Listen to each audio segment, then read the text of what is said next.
Sumatera Utara. Selamat sore pemirsa. Sumatera Utara hari ini kembali hadir menjumpai Anda edisi Sabtu 16 Maret 2024. Kali ini bersama saya Ahmad Rafiq. Dan saya Nisa Redi. Seperti biasa pemirsa, tim redaksi kami telah menyiapkan sejumlah informasi aktual seputar Sumatera Utara untuk Anda. Dan mari kita awali informasi selengkapnya.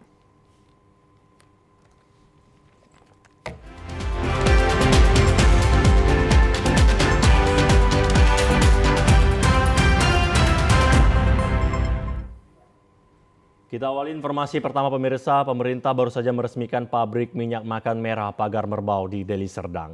Pabrik minyak makan merah Pagar Merbau ini menjadi pabrik pertama di Indonesia yang memproduksi produk baru minyak makan merah.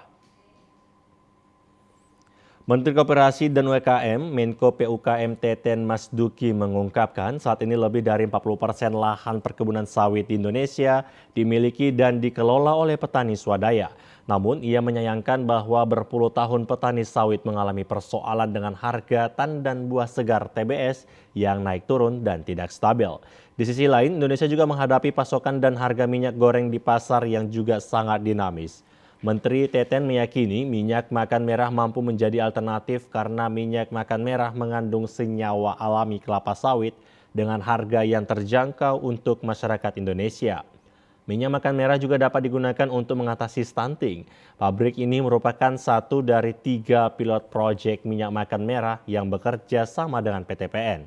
Selain 3 pilot proyek tersebut, saat ini pihaknya juga sedang menyiapkan skema mandiri dari Koperasi Petani Sawit Rakyat di sejumlah lokasi, seperti di Kabupaten Tanah Laut, Kalimantan Selatan, Kabupaten Pelalawan, Riau, Kabupaten Sekadau, Kalimantan Barat, serta provinsi lainnya untuk mereplikasi pabrik minyak makan merah di Pagar Merbau ini. Pabrik minyak makan merah Pagar Merbau ini menjadi pabrik pertama di Indonesia yang memproduksi produk baru minyak makan merah. Memang konsep kami dari awal ini pabrik minyak makan merah yang terintegrasi. Jadi pabriknya mendekati bahan bakunya, terus lalu pasarnya juga masyarakat di sekitar pabrik. Ini kami optimis ini akan diterima oleh market karena selain minyak makan lebih sehat dan juga harga lebih murah ya, dibandingkan minyak goreng, minyak kita ini bisa lebih murah.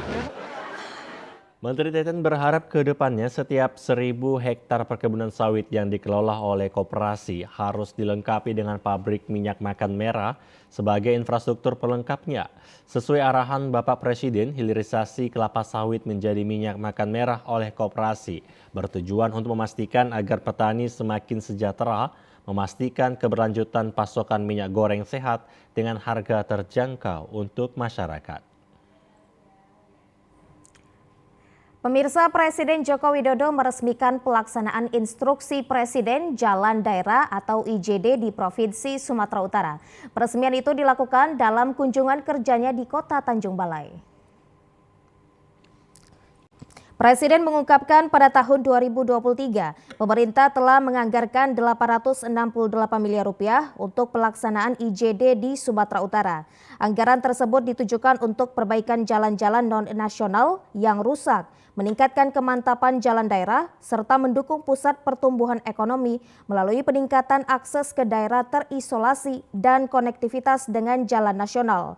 Hal tersebut merupakan upaya pemerintah untuk mengatasi berbagai permasalahan infrastruktur di daerah, sekaligus mendukung pertumbuhan ekonomi lokal.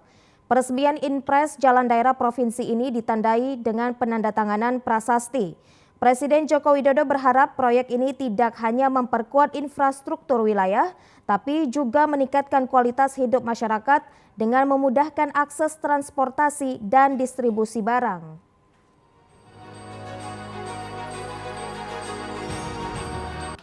Sepanjang 209 km untuk 30 ruas jalan di 18 kabupaten dan kota. Dan pada siang hari ini dengan mengucap Bismillahirrahmanirrahim, saya resmikan pelaksanaan Inpres Jalan Daerah di Provinsi Sumatera Utara. Terima kasih. Wassalamualaikum warahmatullahi wabarakatuh.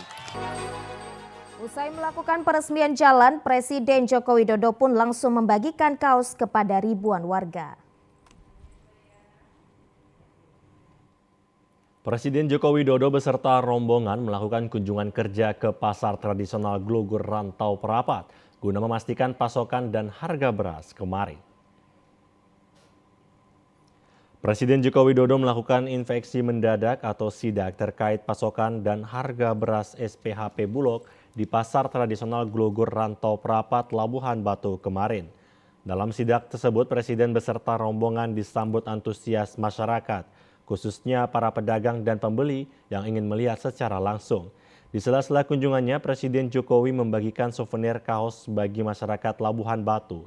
Salah seorang pedagang, Melda Borusiahaan, merasa sangat senang sekali, bahkan dirinya mendapatkan buah tangan berupa amplop dari Presiden.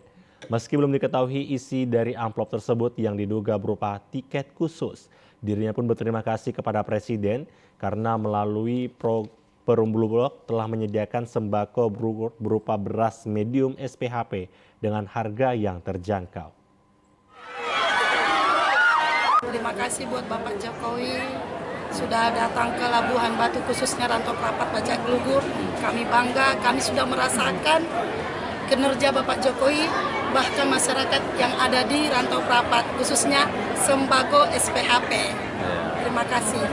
Dan kami berharap akan berkelanjutan ke depan nanti.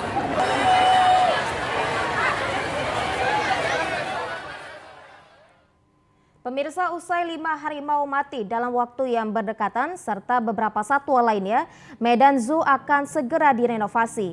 Lahan seluas 30 hektar akan dioptimalkan untuk membangun kandang yang lebih luas dan juga unit. Sebelumnya Medan Zoo menjadi perhatian masyarakat sebab dinilai terbengkalai. 5 harimau satwa koleksi Medan Zoo mati dalam waktu yang berdekatan dan penggajian karyawan sering tertunda. Perusahaan Umum Daerah Kota Medan sebagai pengelola Medan Zoo memutuskan untuk mencari investor. Pemerintah Kota Medan juga memastikan dengan adanya investor, pengelolaan tetap di tangan pemerintah Kota Medan. Wali Kota Medan Bobi Nasution bersama dengan 3 calon investor yakni perwakilan Rans Entertainment, Rudi Salim, Raja Sabta Oktohari, dan Tommy Hermawan mengunjungi kebun binatang Medan Zoo, Simalingkar B, Medan Tuntungan kemarin. Berkeliling melihat kondisi Medan Zoo yang saat ini memang sudah ditutup, terlihat kandang-kandang satwa yang tidak terurus dan dipenuhi semak belukar. Sama halnya dengan kondisi di luar kandang yang juga kurang terawat. Dari hasil kunjungan ini, Bobi Nasution memastikan renovasi Medan Zoo akan dilaksanakan tahun ini.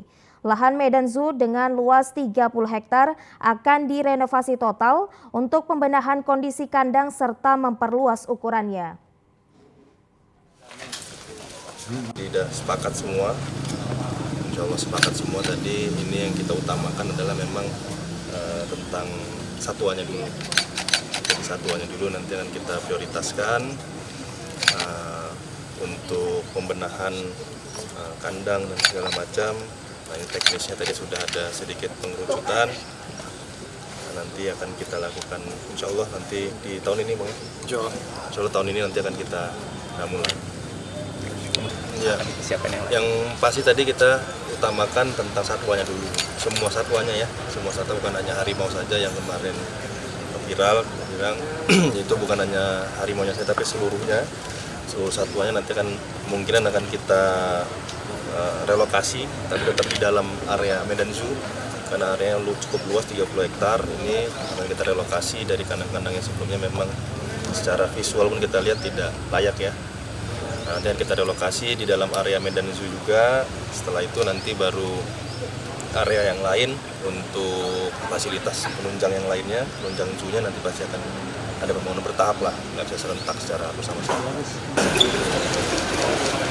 Raja Sabta Oktohari menyatakan dengan lahan yang cukup luas, Medan Zoo berpotensi menjadi lokasi konservasi dengan koleksi satwa yang beragam. Calon investor Raja Sabta menegaskan rencana awal adalah fokus pada konservasi, yakni perkembangbiakan satwa. Hanya dari sisi pariwisata atau bisnis, tapi yang paling utama adalah kehidupan. Nah, kita berpikir bagaimana menyelamatkan supaya binatang-binatang ini bisa kembali fresh dan bisa sehat, dan insya Allah nanti fokusnya kepada konservasi supaya bisa memberikan keturunan. Tadi sudah sepintas tadi sudah mendapatkan beberapa informasi yang akan kami dalami. Tentunya kita akan melibatkan profesional-profesional. Dalam waktu dekat mungkin ada beberapa tamu yang akan datang ke Kota Medan ini. Dalam proses renovasi Medan Zoo, koleksi satwa yang ada akan direlokasi sementara. Relokasi tetap dilakukan di areal Medan Zoo. Kita beralih ke informasi lainnya, pemirsa. Balai Besar Pengawas Obat dan Makanan BPOM Medan melakukan sidak dan mengecek produk kadaluarsa di swalayan Irian. Makanan yang dijajakan di sepanjang Jalan Irian, Kecamatan Tanjung Merawa, Kabupaten Deli Serdang. Ditemukan makanan tanpa izin edar dari Balai POM.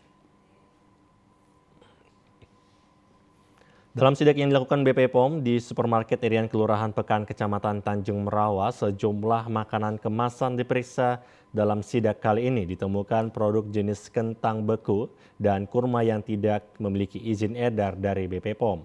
Selain itu, BPOM juga melakukan pengecekan terhadap produk-produk makanan impor dan parsel yang dikhawatirkan ada produk mendekati kadaluarsa dan izin halal. Hal ini dilakukan BPOM dengan tujuan untuk menjamin keselamatan dan keamanan konsumen di Sumatera Utara. Kepala Balai Besar POM Medan Martin Suhendri mengatakan pihak BPOM sudah melakukan pengecekan makanan kemasan dan jajanan yang dijajakan di pinggir jalan di Kota Binjai, dan kali ini kita melakukan sidak ke Kabupaten Deli Serdang. Di supermarket Irian ini ditemukan makanan yang tidak memiliki izin edar dan pihak BPOM meminta untuk menarik produk makanan tersebut.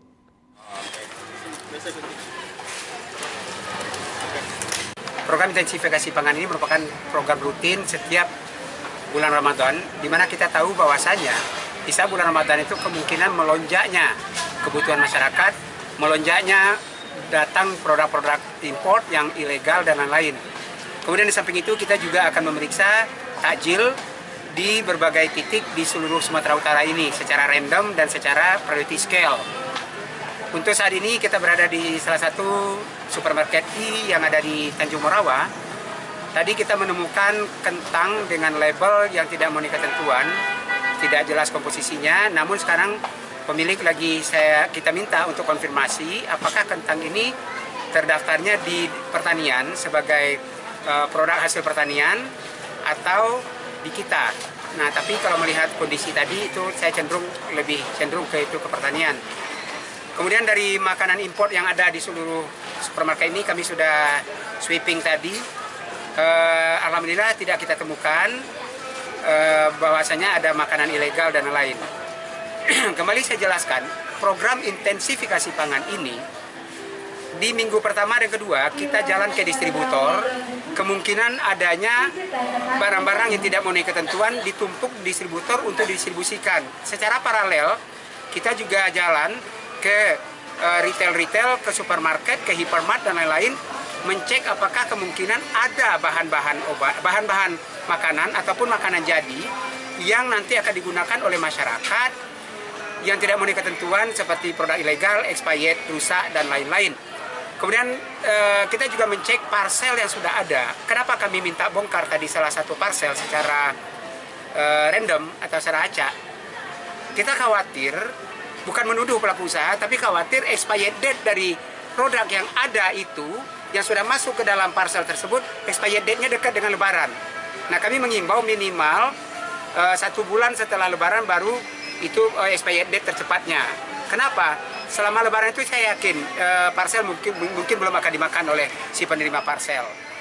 Kemudian salah seorang pelanggan supermarket Irian, Eka Kartika, mengatakan sangat mendukung apa yang dilakukan BPOM Medan karena sebagai masyarakat awam tidak mengerti apakah produk kemasan yang dipajang di supermarket Irian ini layak untuk dikonsumsi atau sudah kadaluarsa.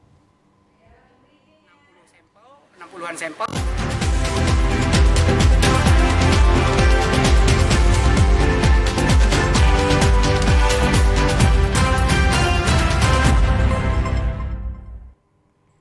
Mantan anggota kepolisian yakni Edi Suranta Gurusinga atau ESG ditangkap personel gabungan Satuan Brimo Polda Sumatera Utara dan Satuan Reserse Kriminal Polrestabes Medan. Dirinya diamankan petugas saat penggerebekan diduga lokasi perjudian di kawasan Pancur Batu beberapa waktu lalu.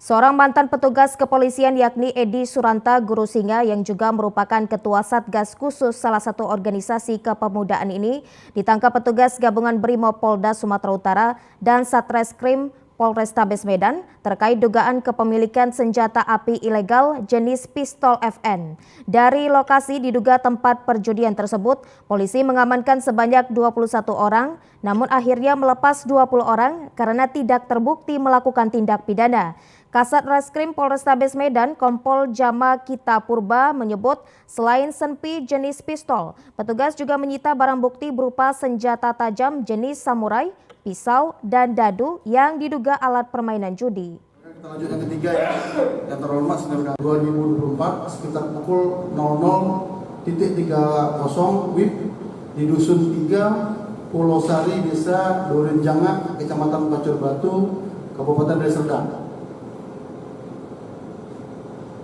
Pasal yang dipersangkakan yaitu pasal 1 ayat 1 Undang-Undang Darurat nomor 12 tahun 1951 dengan ancaman maksimal 20 tahun. Kemudian tersangka inisial ESG alias G, umur 54 tahun, Sumatera Utara. Saat penggerbekan, salah seorang petugas Brimo Polda Sumatera Utara melihat tersangka membuang senjata api tersebut ke semak-semak dan berhasil ditemukan petugas. Tersangka dijerat dengan Undang-Undang Darurat RI nomor 12 tahun 1951 dan terancam hukuman maksimal 20 tahun penjara.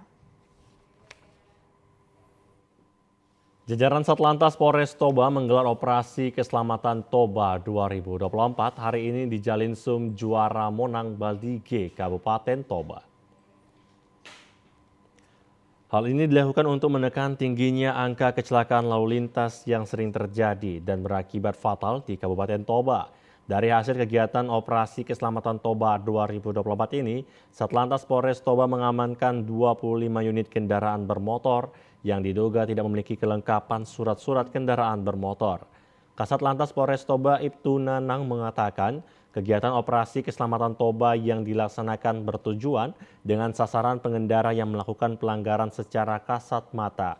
Nanang menjelaskan adapun kegiatan operasi keselamatan Toba 2024 ini merupakan razia untuk pengendara yang melakukan pelanggaran seperti tidak menggunakan helm standar nasional Indonesia, melawan arus, menggunakan handphone dalam keadaan mabuk saat mengendarai kendaraannya, pengemudi yang masih di bawah umur, berboncengan lebih dari satu orang, knalpot blong, menerobos traffic light, melanggar marka jalan, dan kendaraan yang overload.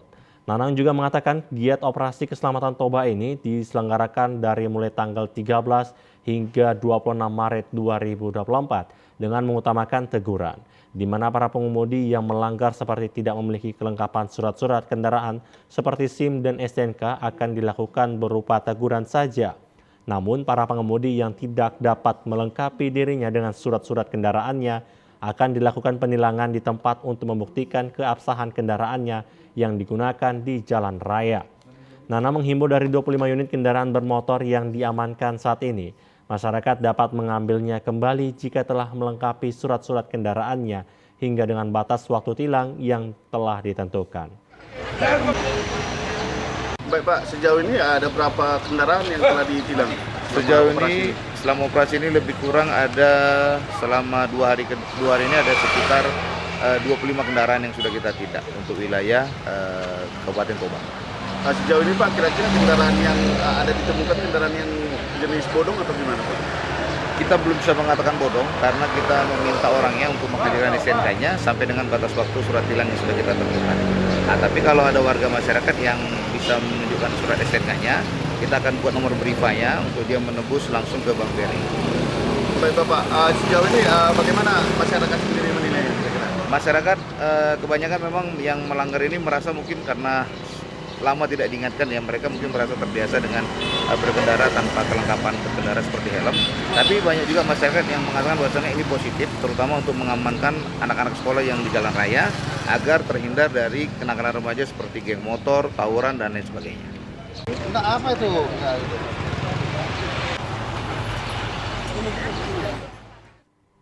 Pemirsa, kasus penganiayaan terhadap korban Sadam Syahputra, warga Jalan Perdamaian lingkungan 3 Tempel, Kelurahan Simpang 3 Pekan, Kecamatan Perbaungan, Kabupaten Serdang Bedagai menghebohkan warga sekitar. Pihak keluarga berharap kepolisian berhasil ungkap pelaku serta motif penganiayaan tersebut.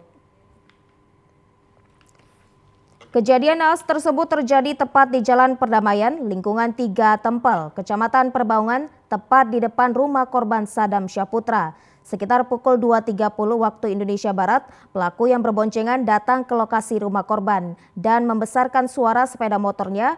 Korban yang merasa bising dengan suara kereta pelaku langsung keluar dari rumah untuk melihat pelaku. Tanpa basa-basi, pelaku langsung membacok korban di bagian perut.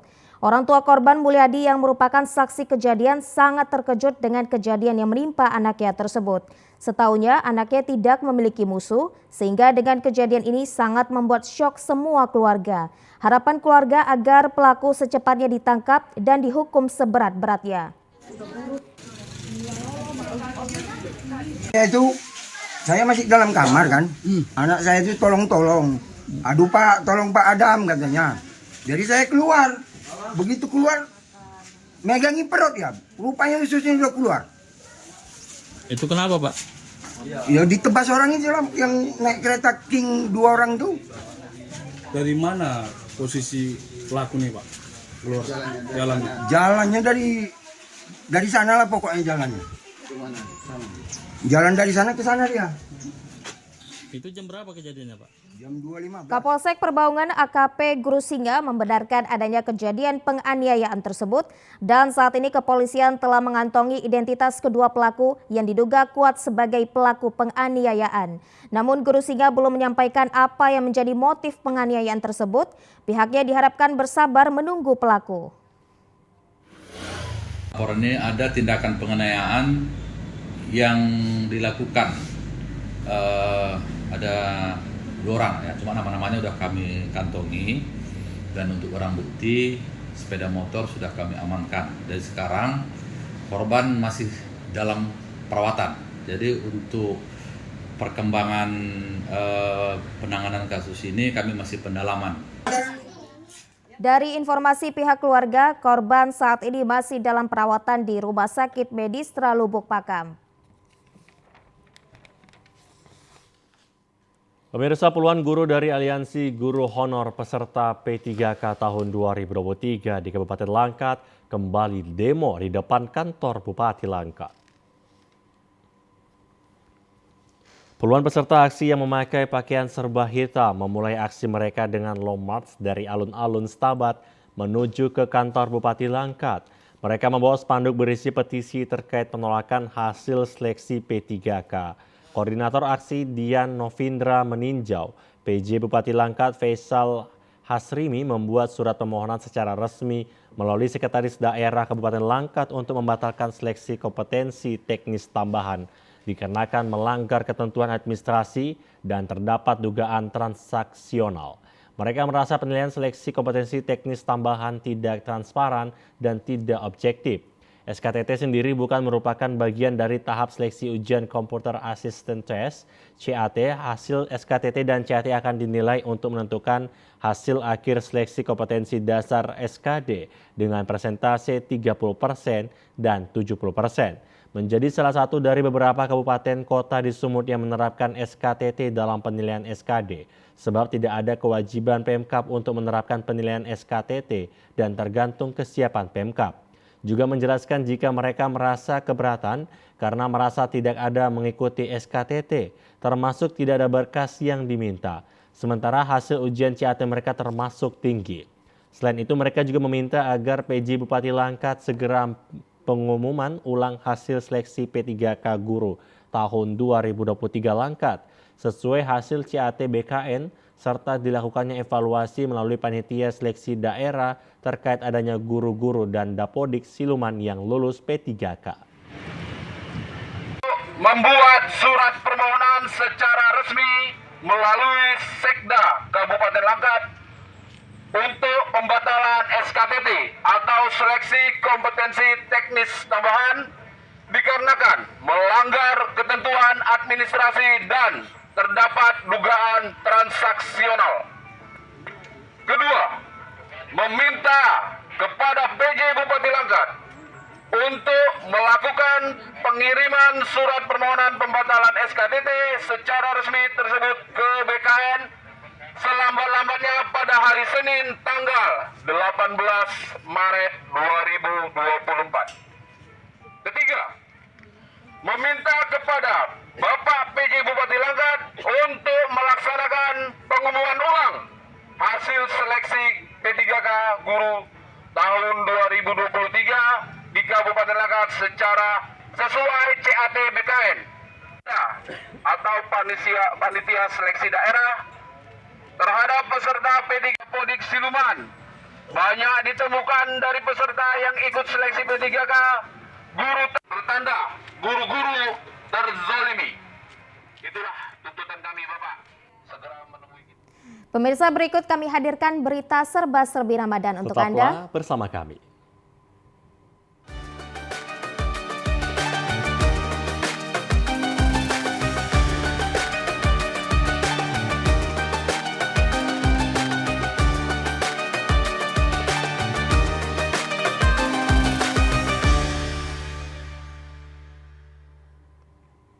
Pemirsa, TVRI Sumut bekerjasama dengan relawan Dompet Duafa Waspada DDW Medan membagikan takjil kepada pengguna jalan yang melintas saat waktu berbuka puasa di Jalan Putri Hijau kemarin. Bulan suci Ramadan 1445 Hijriah merupakan bulan penuh berkah. Umat muslim berlomba-lomba berbuat kebaikan seperti yang dilakukan jajaran TVRI Sumut bekerjasama dengan relawan Dompet Duafa Waspada DDW. Kegiatan berbagi takjil ini merupakan bentuk kepedulian kepada masyarakat, terutama para pengguna jalan yang sedang dalam perjalanan menjelang berbuka puasa. Manajer program DD Waspada, Halimatus Sa'diyah mengatakan, kegiatan berbagi takjil ini sebagai wujud kepedulian kepada kaum duafa, termasuk pengguna jalan yang melaksanakan ibadah puasa dan masih di perjalanan, untuk membantu dalam berbuka puasa dengan tujuan dapat berbagi di bulan yang penuh berkah ini.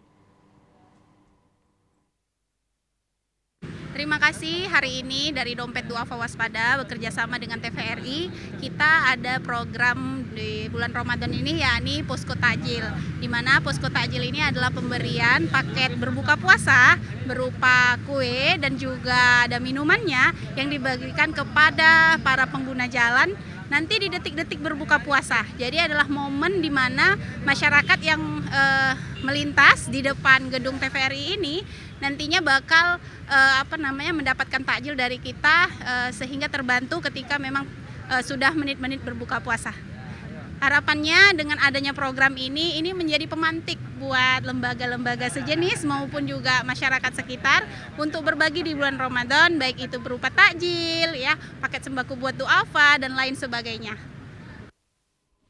Sementara itu, Koordinator Dompet Duafa Volunteer Tegar Jaya Putra mengatakan, kegiatan di bulan Ramadan ini bulan yang tepat untuk berbuat kebaikan.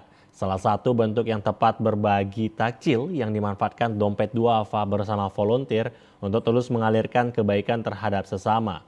Aksi berbagi untuk kaum duafa, musafir, dan saudara-saudara kita yang harus berbuka di jalan atau terjebak di jalanan saat waktu berbuka puasa tiba. Tanggapan kami ya Bu, sebagai relawan, karena kita itu relawan ya, kita tuh membantu, tidak hanya melihat dari sisi dari siapa statusnya, tidak melihat dari apa gendernya, tetapi yang memang kita bantu itu yang orang-orang yang memang layak untuk kita bantu dan orang-orang yang ada di sekitar kita. Harapannya untuk kedepannya yaitu kita lebih lagi membuka hati kita untuk membantu sesama. Seperti yang saya sampaikan tadi, bahwasanya kita tuh sebagai relawan harus siap membantu siapapun yang ada, orang-orang yang di sekitar kita. Enggak Bu, kalau kita untuk berbagi takjil ini kita temanya berbagi takjil ya, apalagi dengan ada program yang di Dompet Duafa itu ada program yang namanya Borong Dagang Nusantara. Seperti yang saat ini yang kita lakukan, bahwasanya kita ingin meningkatkan perekonomian UMKM yang ada di sekitar kita. Kegiatan berbagi takjil ini diikuti relawan Dompet Duafa Medan mulai membungkus hingga pembagian takjil kepada pengendara yang terjebak berbuka puasa di jalanan. Dilakoni para relawan untuk berbuat kebaikan di bulan penuh berkah ini. Sementara dalam mengisi kegiatan di bulan suci, pemirsa, Ramadan Fest Kabupaten Sergai menjadi salah satu pilihan warga Sergai. Kegiatan bazar terdapat kegiatan keagamaan seperti lomba dai cilik, marhaban, puisi islami, serta hafalan surat pendek dan jajanan UMKM dipajangkan di bazar tersebut. Kepala Dinas Komunikasi dan Informatika, Ingan Malam Tarigan, di sela kegiatannya mengatakan masyarakat Sergai dalam menjaga ukhuwah keislaman, khususnya di bulan suci ini ikut mendukung kegiatan Bazar Ramadan Fest 2024 yang dipusatkan di alun-alun lapangan Serdang Bedagai. Berbagai kegiatan keislaman dilakukan di sini seperti kegiatan lomba dai cilik, marhaban, puisi islami, serta surat hafalan pendek yang dapat menambah pengetahuan dan kekusukan bagi umat muslim untuk menjalankan ibadah puasa. Juga jajanan asli UMKM Kabupaten Sergai yang terpajang di hampir seluruh lokasi stand yang ada di lapangan alun-alun Kabupaten Sergai. Ingan Malam Tarigan menambahkan kegiatan Bazar Ramadan Fest 2024 ini sudah dibuka mulai 14 Maret hingga penutupan dijadwalkan hingga 30 Maret 2024 mendatang. Pada kesempatan tersebut, Ingan Malam mengajak warga Serdang Bedagai untuk beramai-ramai mengunjungi kegiatan Bazar Ramadan tersebut. Bazar Ramadan ini diisi dengan lomba-lomba dan kegiatan UMKM yang menjajakan hasil-hasil produksinya, baik itu makanan dan segala macamnya untuk masyarakat Serdang Bedagai, sehingga kita dapat menggali ukhuwah Islamiyah kita dan menebalkan keislaman kita, keimanan kita sesuai dengan visi misinya Bapak Bupati Kabupaten Serdang Bedagai agar menciptakan masyarakat yang religius.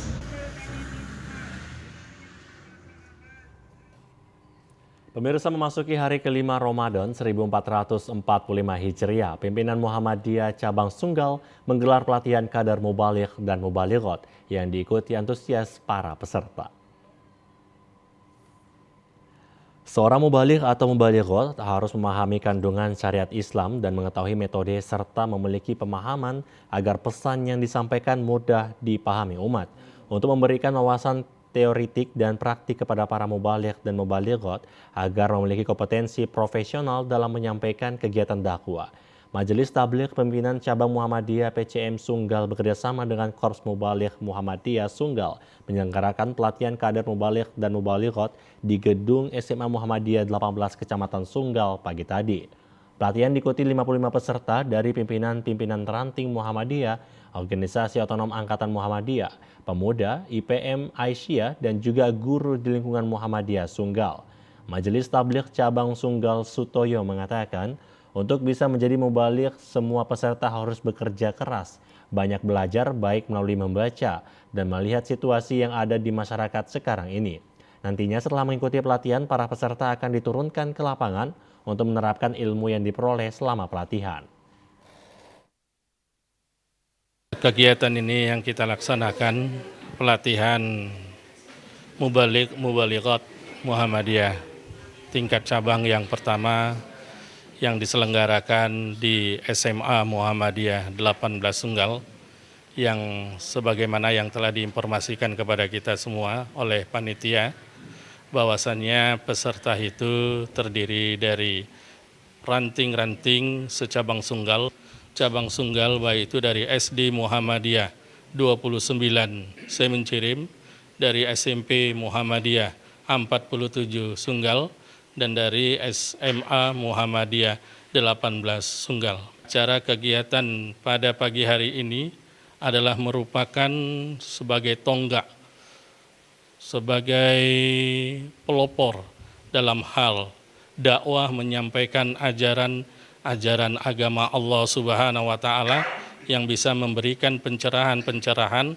khususnya di warga Muhammadiyah.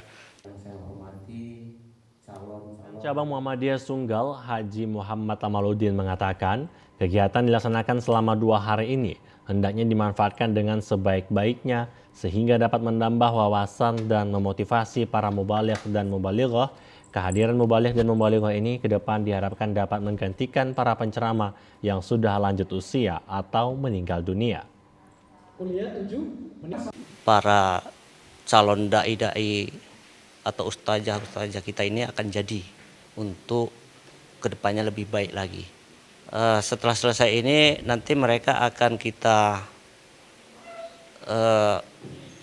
turunkan ke lapangan untuk mencoba ilmu yang telah diperolehnya dari pelatihan ini supaya membiasakan untuk tampil ke depan agar penyampaian agama itu lebih maksimal, tentunya harus dalam pengawasan sehingga tak salah dalam penyampaian itu. Kami harapkan kepada seluruh peserta gunakan waktu yang sudah kita sepakati ini dengan sungguh-sungguh, jangan ada lagi setengah-setengah.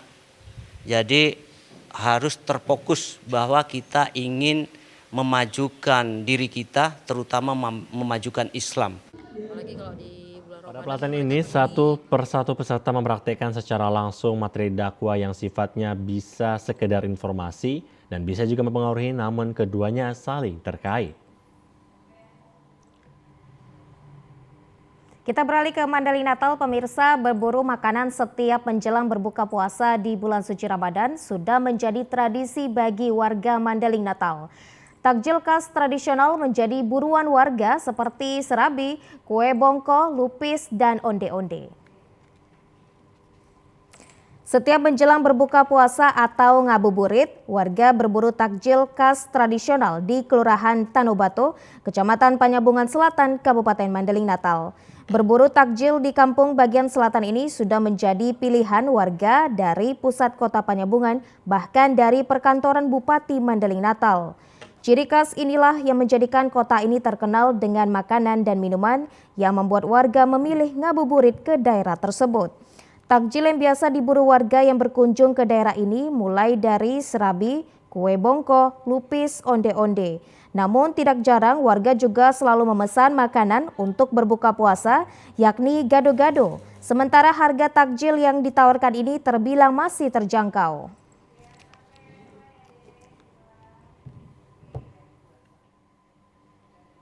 Pemirsa, bulan suci Ramadan di Kota Tarutung menjadi bulan yang penuh keberkahan. Para pedagang musiman yang ramai membuka lapak untuk menjual takjil dengan menjual beraneka makanan dan minuman. Memasuki bulan puasa Ramadan 1445 Hijriah menjadi berkah bagi para kaum ibu-ibu untuk menjual takjil dengan berbagai jenis menu untuk berbuka puasa. Umumnya para pedagang musiman ini hanya muncul saat bulan puasa tiba. Biasanya pedagang menjajakan beraneka makanan, kue, dan minuman untuk berbuka di lapak takjil dadakan ini pada sore hari menjelang berbuka puasa. Puluhan pedagang makanan dan minuman menjajakan dagangannya dengan menu bervariasi, mulai dari aneka kue modern hingga tradisional dan aneka minuman. Salah seorang pedagang, Dewi, mengaku menjual takjil di Ramadan tahun ini jauh lebih ramai dari tahun sebelumnya, sehingga setiap harinya dagangan habis terjual.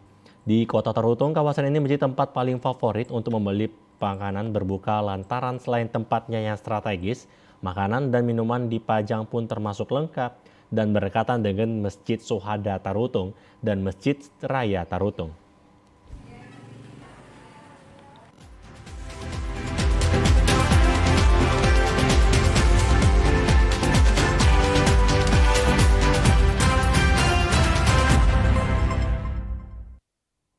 Terima kasih Anda masih bersama kami, pemirsa. Penjualan kurma di Kota Medan mengalami peningkatan drastis saat memasuki bulan suci Ramadan 1445 Hijriah.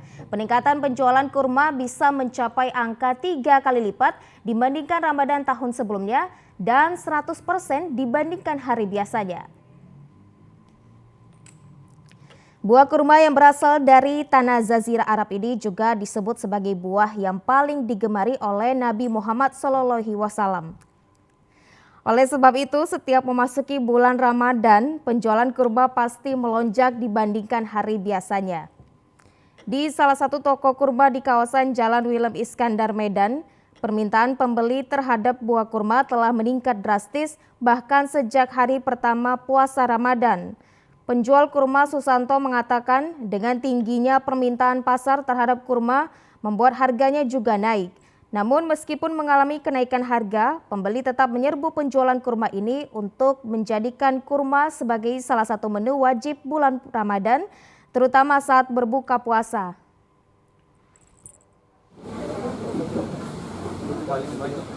Alhamdulillah Bang, penjualan kurma di musim Ramadan tahun ini itu sangat meningkat drastis Bang dibanding Ramadan tahun lalu. Berapa kali lipat atau berapa persen peningkatannya? Kalau di toko kami ya Bang, yang bisa kami bilang 3 kali lipat daripada Ramadan tahun lalu. Kalau dibanding hari biasa 100% Bang. Kurma paling besar itu Sukari, Ajwa, kurma anggur, Tunisia, Saat. Kita ada 10-11 jenis lah Bang. Paling favorit? Paling favorit Sukari sama Golden. Golden itu khusus Ramadan, Sukari itu tiap hari ada. Yang ada yang Palestina Bang, itu. Pemirsa, Kota Medan memiliki sejumlah bangunan masjid bersejarah seperti Masjid Gaudia yang terletak di kawasan Jalan Zainul Arifin. Masjid ini merupakan bukti jejak sejarah Muslim India dalam menyiarkan Islam di Kota Medan. Sejak berdiri tahun 1887, Masjid Gaudia berdiri di atas tanah seluas 3.313 meter persegi. Masjid ini berdiri di atas tanah yang diberikan secara khusus oleh Kesultanan Delhi ke-8, yaitu Sultan Mahmud Al-Rashid, kepada masyarakat Muslim asal India. Tidak ada yang menggambarkan ciri khas India di dalam masjid ini, dan hampir seluruh masjid telah berubah menjadi masjid modern pada umumnya. Hal itu karena masjid ini sempat berpindah beberapa meter karena terkena pelebaran jalan.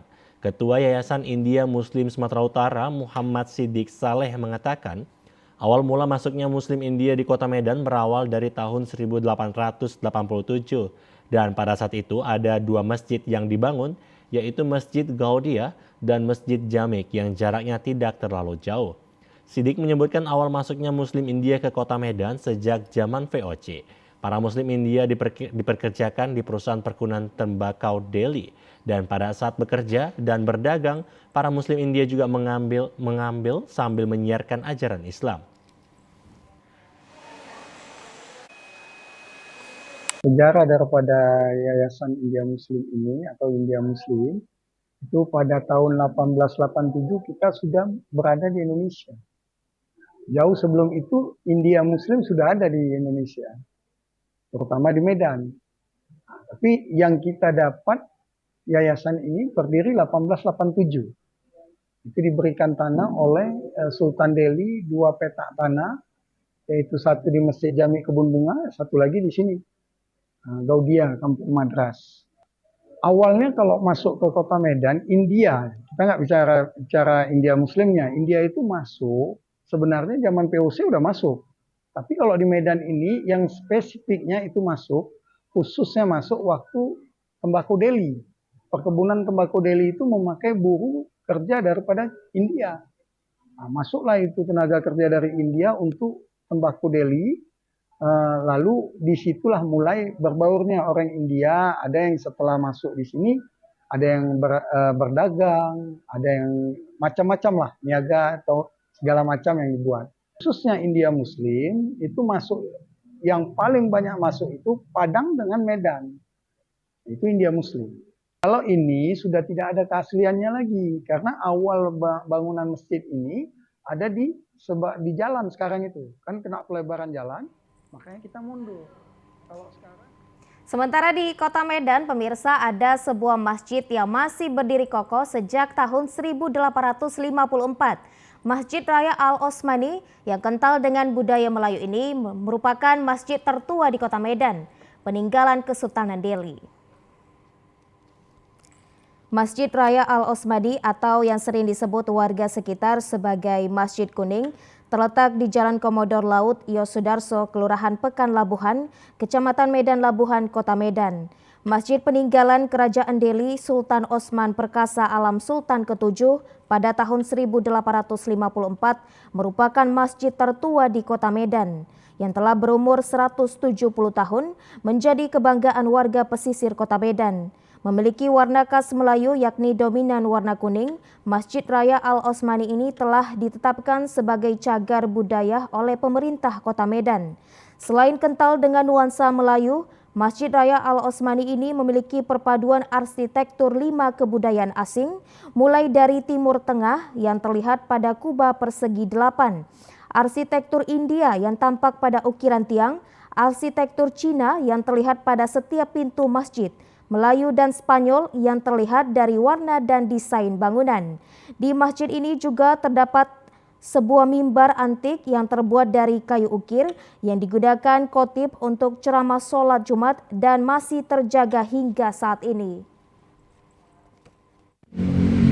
Bangunan masjid ini terdiri dari berbagai negara, ada Eropa, ada Cina, ada Turki. Kemudian masjid bersejarah ini sebagai cagar budaya kota Medan yang menjadi masjid tertua di kota Medan. Selama bulan suci Ramadan, Masjid Raya Al-Osmani biasa digunakan jamaah untuk melaksanakan sholat tarawih, iftar jamai atau berbuka puasa bersama, tadarus hingga pelaksanaan sholat Idul Fitri.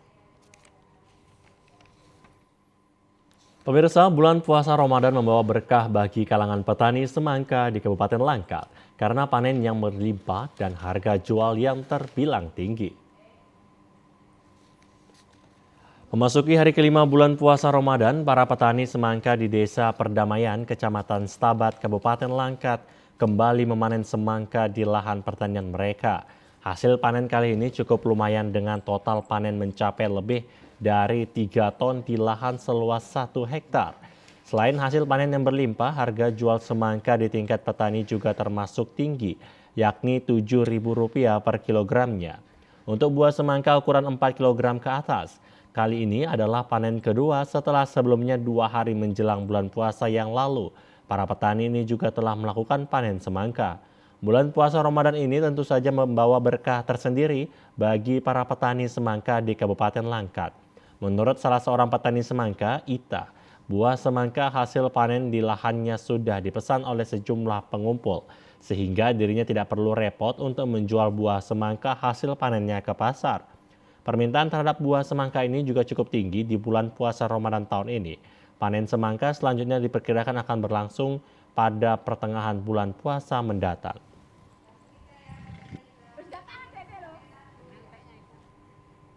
Pemirsa, sebanyak 1.751 keluarga penerima manfaat atau KPM mengambil dana bantuan pangan non-tunai di kantor pos Stabat, Kabupaten Langkat. Sejumlah kantor pos hari ini mulai menyalurkan dana bantuan pangan non-tunai atau BNPT dari Kementerian Sosial kepada warga yang berhak menerimanya. Seperti halnya di kantor pos Stabat yang ada di Jalan Palang Merah Stabat, Kabupaten Langkat, yang telah menyalurkan dana bantuan BNPT kepada warga. Sebanyak 1.751 keluarga penerima manfaat dari 9 desa kelurahan yang ada di Stabat dijadwalkan mengambil dana ke kantor pos Stabat. Untuk mengantisipasi membludaknya warga dan desak-desakan, pihak kantor pos Stabat telah mengatur jadwal pengambilan dana BNPT sesuai desa dan kelurahan masing-masing. Setiap keluarga penerima manfaat akan mendapatkan dana bantuan sebesar Rp400.000 untuk dana BNPT mulai Februari dan Maret 2024. Kepala Kantor Pos Stabat Muhammad Ramdhani menyatakan penyaluran dana BPNT di Kantor Pos Stabat dilakukan dalam beberapa hari ke depan. Untuk warga Kecamatan Stabat dan Kecamatan Wampu, dengan jumlah total penerima dana BNPT sebanyak 5.150 keluarga. Pemirsa, harga cabai merah berangsur turun di pasar tradisional Kampung Lalang, Jalan Kelambir 5 Medan. Turunnya harga cabai ini disebabkan petani gunung sedang panen besar. Bahan pangan pokok komoditas cabai mengalami penurunan hingga 25%. Pedagang pasar tradisional di Medan menjual cabai merah dengan harga Rp45.000 per kilogram. Sebelumnya harga cabai merah ini sempat melonjak hampir menembus Rp100.000 per kilogram. Turunnya harga cabai merah diikuti cabai lainnya seperti cabai rawit dengan harga Rp45.000 per kilogram. Sebelumnya harga cabai rawit dijual dengan harga Rp80.000 per kilogramnya. Begitu juga dengan cabai caplak dijual dengan harga Rp45.000 per kilogram. Untuk cabai hijau dijual dengan harga Rp30.000 per kilogram. Bahan pangan pokok para komoditas lainnya seperti bawang merah dijual Rp38.000 per kilogram, bawang putih Rp38 per kilogramnya, sedangkan tomat Rp16.000 per kilogram dan kentang Rp20.000 per kilogramnya. Pedagang cabai Rohani Boru Ginting mengatakan turunnya harga cabai ini diakibatkan stok yang melimpah dikarenakan petani di Gunung Panen Besar. Pemirsa, berikut kami hadirkan informasi perakiraan cuaca di sejumlah daerah di Sumatera Utara dari Badan Meteorologi, Klimatologi, dan Geofisika Wilayah 1 Medan berlaku pada esok Minggu 17 Maret 2024. Halo Sobat BMKG, berjumpa kembali bersama saya Marta Manurung, perakirawan cuaca Balai Besar MKG Wilayah 1 yang akan menyampaikan informasi perakiraan cuaca dan hotspot Provinsi Sumatera Utara untuk hari Minggu 17 Maret 2024. Pada pagi hari, wilayah Sumatera Utara diperkirakan hujan ringan di Tapanuli Tengah. Untuk siang hingga sore hari, berpotensi hujan ringan hingga sedang di sebagian wilayah Sumatera Utara, di mana potensi hujan sedang terjadi di Tapanuli Selatan. Untuk malam hari masih berpotensi hujan ringan hingga sedang di sebagian wilayah Sumatera Utara, di mana potensi hujan sedang terjadi di Tapanuli Selatan dan Tapanuli Tengah. Untuk dini hari berpotensi hujan ringan di Tapanuli Tengah dengan suhu udara 18 hingga 34 derajat Celcius dan kelembapan udara 60 hingga 95%. Arah angin bertiup dari barat laut hingga timur laut dengan kecepatan angin 10 hingga 30 km per jam. Pada tanggal 15 Maret 2024 terpantau terdapat 7 titik panas di wilayah Sumatera Utara, yaitu di Labuan Batu Utara, Tapanuli Selatan, dan Asahan. Kami menghimbau kepada masyarakat agar mengurangi kegiatan di luar ruangan karena cuaca masih cukup panas dan memperbanyak konsumsi air putih dan buah-buahan untuk menghindari dehidrasi. Demikianlah perakiraan cuaca dan hotspot yang dapat kami sampaikan. Semoga bermanfaat bagi Sobat BMKG semuanya. Terima kasih dan sampai jumpa. Sementara itu pemirsa, harga komoditas cabai merah di pasar tradisional di Batubara berangsur turun. Namun sebaliknya kenaikan harga terjadi pada komoditas bawang merah. Di pasar pagi Kebun Kopi Kecamatan Sesuka Batubara ini, harga cabai merah sudah turun Rp60.000 per kilogram. Sebelumnya cabai merah sempat menembus harga Rp80.000 per kilogram. Meski harga cabai merah sudah turun saat ini, namun masih terbilang mahal karena normalnya cabai merah dijual Rp30.000 hingga Rp40.000 per kilogram. Berbeda dengan harga cabai merah yang sudah mulai turun, harga bawang merah naik dari Rp40.000 naik menjadi Rp48.000 per kilogram. Sedangkan harga bawang putih naik dari Rp45.000 naik menjadi Rp48.000 per kilogram. Kenaikan harga juga terjadi pada komoditas kentang yang dijual Rp24.000 per kilogram dari sebelumnya Rp18.000 per kilogram. Salah seorang pedagang Paini mengatakan, kenaikan harga bawang saat ini disebabkan berkurangnya pasokan dari distributor.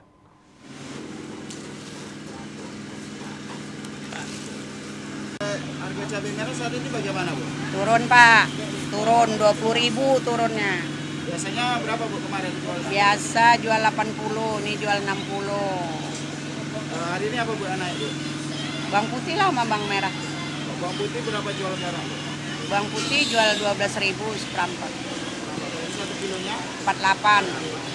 Sama sama bawang merah 48. Normalnya berapa itu? Normalnya 45 lah bisa. Kemudian, Bu, ini penyebab naiknya apa kira-kira ini, Bu? Nggak tahu, nggak ada masukan barang lah, Pak.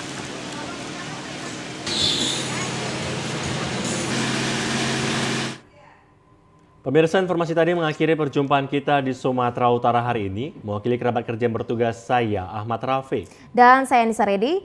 Kami mengucapkan terima kasih atas perhatian dan juga kebersamaan Anda. Selamat sore dan sampai jumpa.